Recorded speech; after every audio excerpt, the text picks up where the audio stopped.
Yeah. Hi, Joy. Let's backtrack to Last Bookshop was your first published book. Is that correct? Mm-hmm. Yeah. So let's Yeah, track back a couple of to chapters in other this. books. Let's go back and how did that one kind of come into being? In terms of publication, the Last Bookshop was quite a long, tortured sort of process. It's about as tortured as you get, I think, because I had gone into, I when I turned 30, I was like, right, I'm going to be a novelist. I've waited long enough. I'm going to become a novelist now. I have wasted enough time. So I decided I was going to draft my first novel in a year. I set a schedule and I did it. But a year was a long time sort of thing then because I didn't have a lot of momentum. I had no experience. You know, a lot of probably much more sensible people start with short stories and they get some short stories published and, you know, and they build on that and they move into a novel and I was like, I don't have time for all that. I don't like short stories. I'm just going to write a novel. So I had no experience, no training, no workshops attended, no nothing. I just decided I was going to write it. So I did. Obviously, it wasn't very good. I had done very minimal planning, and I had very little momentum and very little understanding of the structure or scaffolding of a novel. So I had a good writing talent and voice, and I had a good idea, and I had a good sense of character, and that is probably what led to the minimal encouragement that I got when I started sending it out to agents 2 years later. But they were also very, you know, this is a good idea, we love your pitch, but they were very, they were like, this draft needs a lot of work. And so I ended up probably for another solid year trying to rewrite to various agents' feedback, helpful and unhelpful, in terms of trying to get it over the line. And I had a lot of, you know, it got better by inches, and those were some really hard yards, you know, 4 a.m. before work every day while I was working full time, just an hour before work, you know, for a year. And that was on top of the couple of years that had already been. So it was really hard yards before it then got shortlisted for an award, the Fogarty Literary Award. And while it didn't win that award, it did get a publication contract out of that from Fremantle Press. So, Wonderful. you know, it was very lucky to be shortlisted and to get the contract, but there had been a very long process that would have probably, you know, demoralised 99% of people and just made them give up. But I've got a kind of bloody-minded streak in me in which if I've told people I'm going to do something, then I feel like I have to do it. Which is both a blessing and a curse. So yeah, that's how it happened. And then the book came out in 2021, and it went really well. It had the benefit of a beautiful editor at Fremantle Press. So yeah, it did. It got reprinted, you know, twice quite quickly after its first printing, and yeah, then ended up with this lovely audience who have also embraced the disorganisation of Celia Stone. So. Yeah, but if anybody is struggling with the publishing process, I completely understand them because it is brutal and it is time-consuming and it takes a long time and it batters you.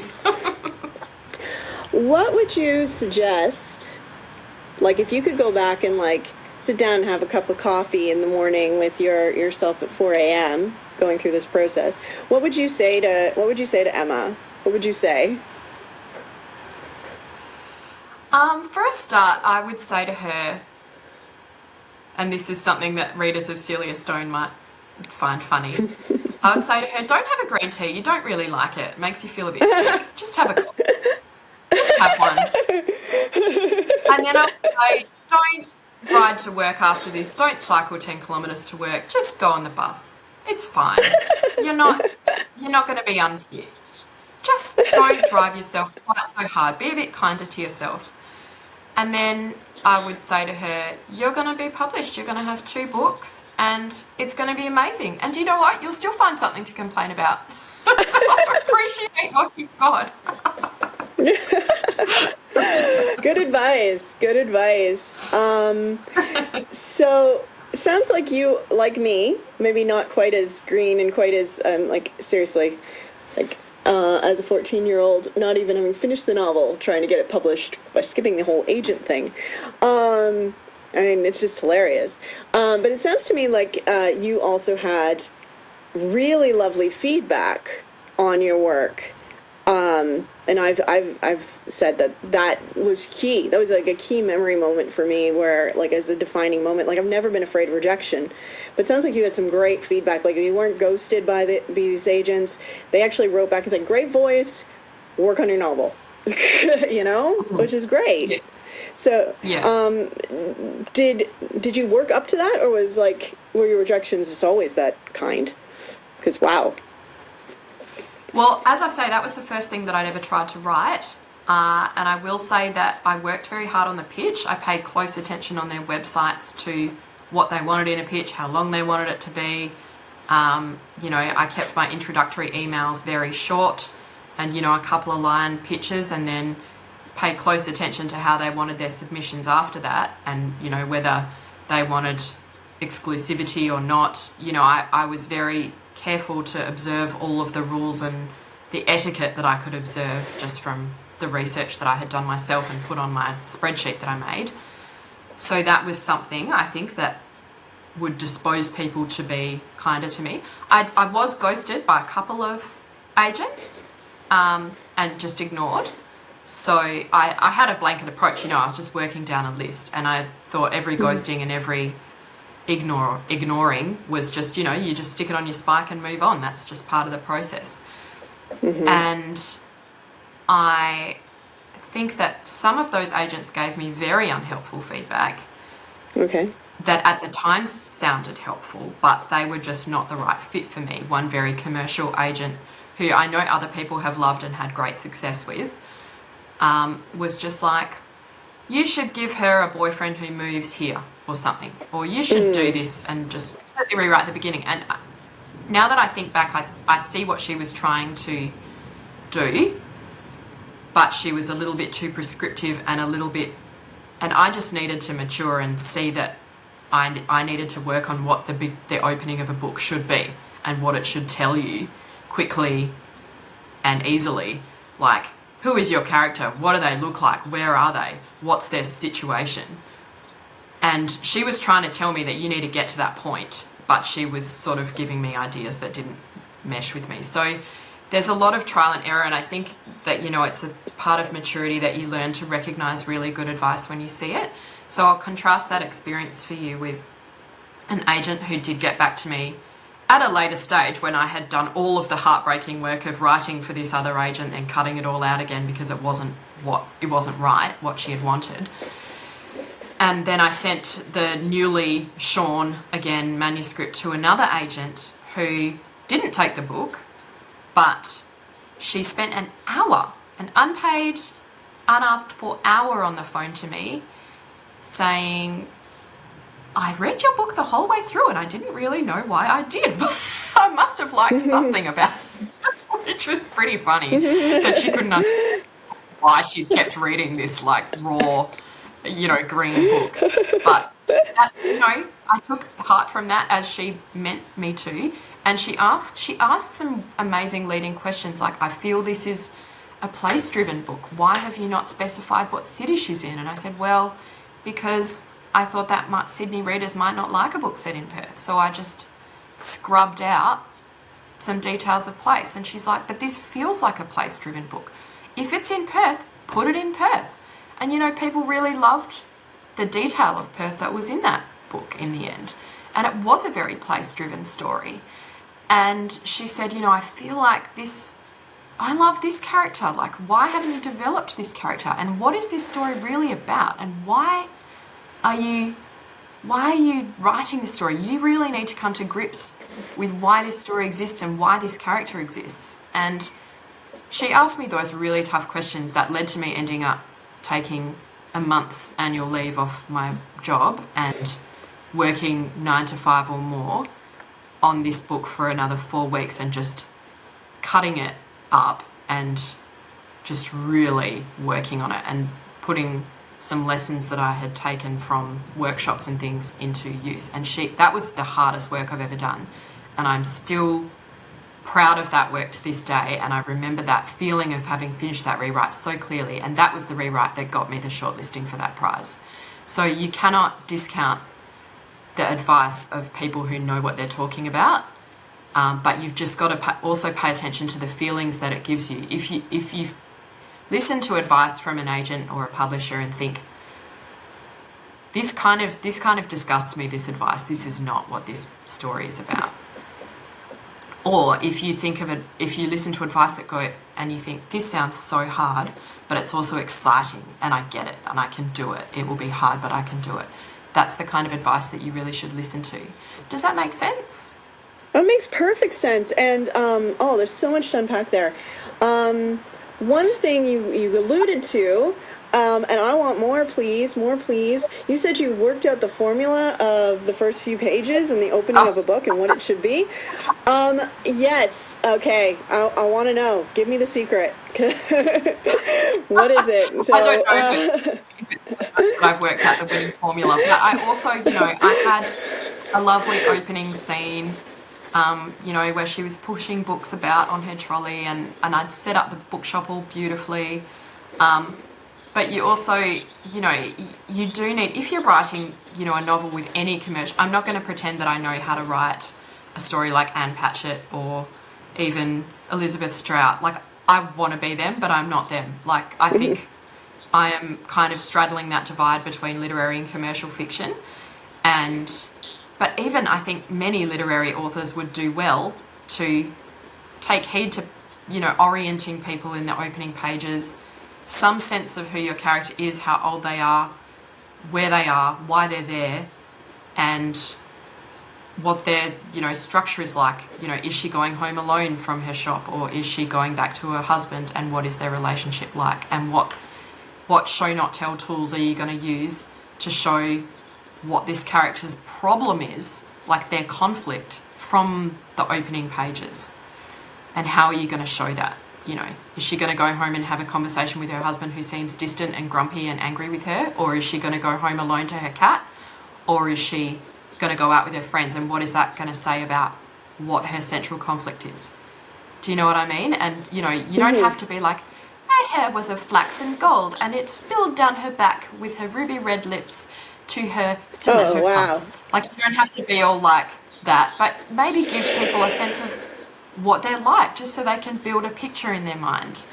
And is she someone with a grubby t-shirt and long hair that they haven't brushed that day, or is she more like Celia, that she's given herself a full oil massage that morning and she's made sure her hair's perfect? Like, and what does that say about her? Do you know what I mean? And the other thing is, I did some very interesting reading on the internet about scenes versus chapters, and what are the difference between scenes and chapters, and what are the elements of a good chapter, and what mini conflicts are they setting up along the way. And I thought that knowledge has been very useful to set up narrative drive and keeping your reader moving through a story and not making it a slow start. And that information has helped me a lot when writing Celia Stone, which people are telling me they're devouring in 3 days, like that. And that's the kind of story that I love and want to write. I want a story with literary merit, and that is thoughtful, but I also want something that people are having fun reading and they can't wait to pick it up again. And I think all of that work has stood me in good stead for this novel. No, it's fantastic. So how did you apply the scene versus chapter knowledge specifically to Celia's story? Well, actually, in my bottom drawer, I might have 2 ticks. I'm just going to lean out of sight for your people there. Let me have a look. I'm very proud of these. They're very nerdy, so I'll show you. I love nerdy stuff. Show me. For your people listening and not watching, I'm holding up a stack of blue index cards. And so I divided the novel. I used a W structure, I think, for this book, if you can Google it. And so I've done Acts 1, 2, 3, and 4. I've got a stack of index cards for Acts 1, 2, 3, and 4. And this helped show me you can see the first stack is the thickest. I could see that my story was very top heavy in the opening chapters, and because it was a diary book, I wanted it to be very propulsive and to have, a relatively similar amount per month. And so this led to a lot of cutting for the first act, which you can still see as bigger, but it is still significantly reduced from what it once was, because I was setting up that character, but I also wanted the story to be moving. And so within each act, I ended up doing, what have we got here? So Act 1 was January to May. There were 32 scenes. I had on here that it's 60,000 words and I need to cut to 30,000. And so in each scene, I had Act 1 has who, where, what, when, why. It's got Celia and Jez in the cafe. What, she's making her resolutions. When, it's January 1 to 4. Why, she wants this year to be better than the last. She believes this is the way. And then it includes a lead-in to the conflict of that, which is a question that Jez asks her, which I will not ruin for you. But it's introducing the conflict from the very first couple of pages, the central conflict of the book. So I did that like for Act 1, for every scene in the entire book. And, it's not perfect, but I've got this whole, that's Act 1. So I found that very helpful. And, people will tell me that they're plotters or pantsers, but just personally, I pantsed The Last Bookshop a lot when I wrote it, and that led to a very long and very painful rejection and editing process. So I feel like maybe try being a plotter. If you decide it's not for you, then you're just letting the story unfold, then, But I found that I started, as a pantser, And I've just Googled I think that the possibly W plot. people that say that they... Oh, you go. Sorry, we've got a bit of a delay. Yeah, I did a lot of reading on different kinds of plot structures, and I just sort of found one that felt like it fit my book, and then I started thinking about its conflicts in terms of that structure, and that really helped. But there are different kinds of plot structures. And I love that stuff. That's the real nerdy stuff. No, I love that stuff too. I love it so much. I'm right with you. Golly. I have a feeling that you have just gotten a lifelong fan and possibly a stalker in me through talking to you just now. So the W plot is based on a 4-act structure. The 3-act story structure, the acts are not the same length. The first and the third acts are shorter than the second, where the meat of the story occurs. So the W plot is a 4-act structure, cuts Act 2 into 2, which forces the writer to focus on the rising and falling action more. So that's kind of it in a nutshell. And you know what? Like, all of these things are only going to fit your story kind of 70%, but I think it helps you to think through this stuff, and it gives you something that helps you when you're just alone with your computer. It helps you to have something to grab onto and think and help you think through. Yeah, definitely does for me. So I decided after shopping around a YA fantasy comedy for years that I pantsed, I got really frustrated and I decided I would try plotting. And so I did, and then found out that you can plot a lot and just keep doing it very much and not actually write. But I found down a story grid hole, so I learned all about the scene structure and the 5 commandments of storytelling and all that kind of good stuff. And then I kind of went, you know what, I'm going to pull up a little bit. So now what I do is, or what I've done for the last 2 books, is I come up with a kind of a short kind of outline. I find kind of the structure that suits the novel. And then, like you say, because not every structure suits every novel, I find the structure that suits it, and I give myself some tentpoles, and then I write what I call a 0 draft, which is sort of pantsing it, and then I go back and I edit and write.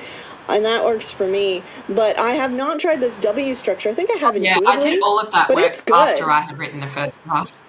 No, that's really cool. So and a lot of it you have to, like, once I had the basic events of the plot, I went and just did a belt, and I do believe in doing a vomit first draft, but the structure really helped me think through the first edit. Yeah. For sure, for sure. So, how many scenes would you see in the chapters? Do you do like scene chapter, Um, or would you? it's been a while since I thought about it, but I think Mhm. the chapters I tended to put in the middle of a scene so that there would have been a oh Oh, no kind of moment before cool. the start of the next chapter to kind of keep you feeling hooked. But in the diary structure, that didn't work so much as it worked in the last bookshop, where it was really governed by dates and days. But I did try to finish a lot of days with a kind of, here is her issue, how's she going to solve this tomorrow? So in my mind, a chapter break can often happen in the middle of a scene where the action is kind of to encourage the reader to go to that next chapter. No, that is good. You can kind of leave it on a cliffhanger. Um, is I love it. I love this stuff. Um, Me too. you also said that. Oh, I wish I'd written it down to get it exactly right. But you said that when you it's just gone straight out of my head, Emma. Um, I'll come back to I can that. tell you Sorry. something else while you try and Yeah, think of it. tell me something That's else. all Tell me right. something else. While you're trying to think of it if you want. This is a much simpler kind of thing to remember about chapters and or scenes, and it was Laurie Steed. Have you talked to Laurie Steed on this podcast before? No, Yeah, it was yeah. David Allen Picard. Lori's episode 4. You can go back and listen to that one if you want, guys. But Fantastic. yeah, It's no, wonderful. it's extra large. Um, I just could not edit him down. It was just such a fantastic episode. Check that one out. But yeah, he's go ahead. wonderful. And one piece of advice that he gave me was that every chapter or every section should have an uh-oh, an oh no, and an aha. Remind yourself I that haven't people heard him go say through that. stories go through these uh-oh, oh no, aha, which is a great way to think about little sections of your book to It's keep people going, fantastic. yeah, it's It's great, isn't it? fantastic. That's great. So how did you do that in the diary structure? Because not every day would have that kind of drama in it. No, I just let me have another look at my cards. I'm trying to jog my memory now. So I think I just kept that mindful. I was just mindful of that stuff. I had, instead of that, that's right, I called it goal, conflict, reaction. So in every kind of section or scene, which is like uh-oh, oh no, is kind of a different way of saying this. I called it that she would have a goal, she would have a conflict in reaching that goal, and she would have a reaction in terms to how she was going to go forward. And the reaction, whether it good or bad, would be what would propel the reader to keep reading. So that's how I kind of characterised that goal. Hang on, what was it? Also, goal, conflict, and reaction to the conflict. Wonderful. Yeah. So For example, that in Act 1, she's making her resolutions. She wants this year to be better, but Jez, her husband, throws this curly question into their first conversation for the year that is completely not what she expected, and it kind of blasts away all of her aims. And and then she reacts in a completely freaked out way, and that starts the reader going, where's this going to go? She did not react to that question too well. What is she doing? And that's all in the first couple of pages. fantastic. No, because that is really cool, because that sort of shows that that she's doing her year goals and her year thinking and whatever this question is. I know you don't want to give it away, but the husband is also doing a reassess at the beginning of the year. So it shows that they are sort of aligned, at least in the fact that they both do yearly revisions of their life in their head. She's forced him to do it. That's which is perfectly interesting. clear. That also shows something about their relationship. And a little conflict. So, like I can see, Yeah, a little conflict. Yep, absolutely, absolutely. Um, so when you entered into this contest and you got longlisted or shortlisted, I'm sorry, I've blanked. Um, then that came to an agency or a publisher, leading to publication. What sort of through that process, surely it sort of pulled the curtain back on the publishing industry and went, oh my goodness, I did not expect it to be like this. What were some like lessons you learned along the way there? I guess that I am published, both of these books are published by Fremantle Press, which is a small not-for-profit publisher in Western Australia that do quite a large and wonderfully diverse list. And it did show me that, you know, you can go for a larger publisher, but you also may not get as individualised care. And the Fremantle Press team have been extremely, their editors are top-notch. The wraparound care that they give you is fantastic, and they give you wonderful marketing support that you might not get with a bigger publisher. So that was something to note. I've known other authors who have gone, you know, from Fremantle Press to Random House and then back to Fremantle Press because they just felt like it was a better experience. So that is something to bear in mind. You know, you maybe need, I think if I were, you know, starting from scratch to find a publisher, or if I'm doing that in the future, I would maybe look quite closely, which is something that I didn't take time for when I was just kind of scattergun approaching agents.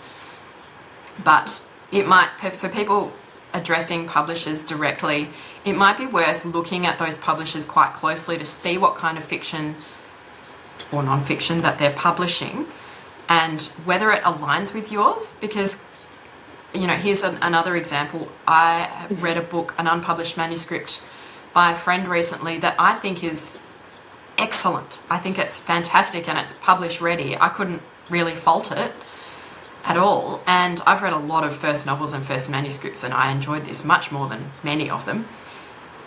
But he has had a rejection, 2 rejections actually, and the only way I can think of this in my head is that he hasn't found the right publisher, because I feel that the right publisher would look at this and instantly see that it's good to go. So, I mean, you know, it is a tough industry out there, but maybe a little more research in that department will stand people in good stead. If it's a first draft, I would just show probably my husband. That would be my starting point. And, you know, he knows me. He knows it's going to be bad. So that's all right. I did feel some trepidation while I was writing The Disorganisation of Celia Stone, because it is a very raw, very no-holds-barred book, and it goes quite deep into some shocking sort of stuff. And I did think numerous times while I was drafting this book and editing it, are you really going to let anyone read this? Are you insane? What are you going to do? Like, you'd better soften this, or you'd better, you know, disguise this more. And in the end, I just thought, I'm never going to write the book that I want to write if I'm worried about what people are going to think of it and of me. And so I just had to write it.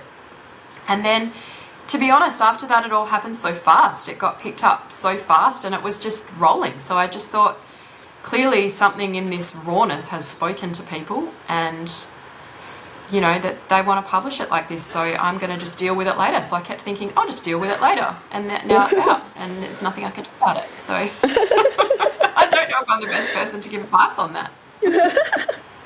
No, I love it. No, I think that's great advice. And like, because you're right. If you self-edit because you're scared of what people think, then you're not going to write a good book. Like, it's going to be, or you're not going to write a deep book. You're not going to write a book that resonates. You might write a fun book. Yeah. But yeah, if you want to hit that, those notes of deep contemplation and topics and issues. I commend you for that. It's brave. Yeah. And I guess maybe ask yourself why. If you're feeling if you're feeling nervous about showing it to people, ask yourself why. Like, is it because you feel like it's not good? And then if that's the reason, ask yourself if you've done everything that you can to make it good. Have you done a couple of edits yourself? Have you read it aloud? Have you, do you know that it's got a good structure? Do you feel confidence in what you've done? And if not, then maybe you just need to do a little bit more work on it.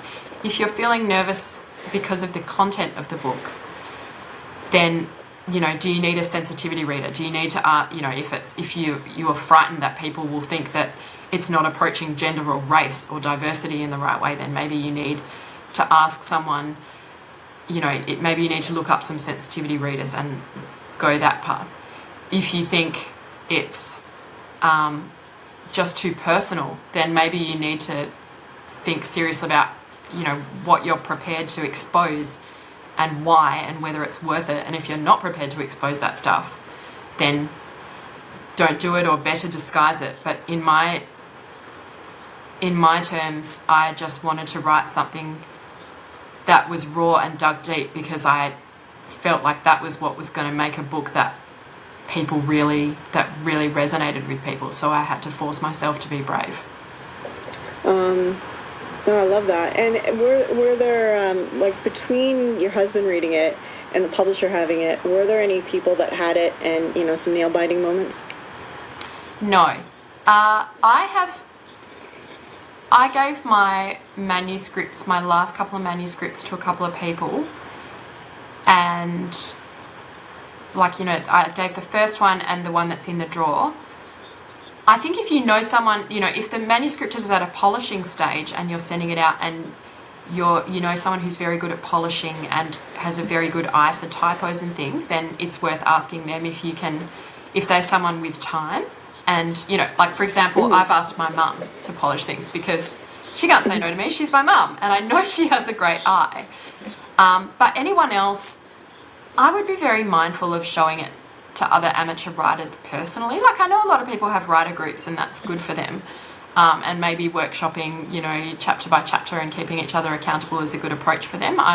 That's people's business. But I have to say that I've found limited value in showing my manuscripts to other people who are not professional editors. I think possibly it's a better route just to pay a manuscript assessor, or go straight to publishers, or apart from, your partner or your mum, then, I would be personally inclined to skip the whole ask your writer friend thing. Because, for a start, it's a huge time commitment for them. And second, they're not a trained editor. And I think possibly you might end up with advice that you take and it wasn't right, or that's very hard to implement, or I would just think quite carefully about who you're going to show and why.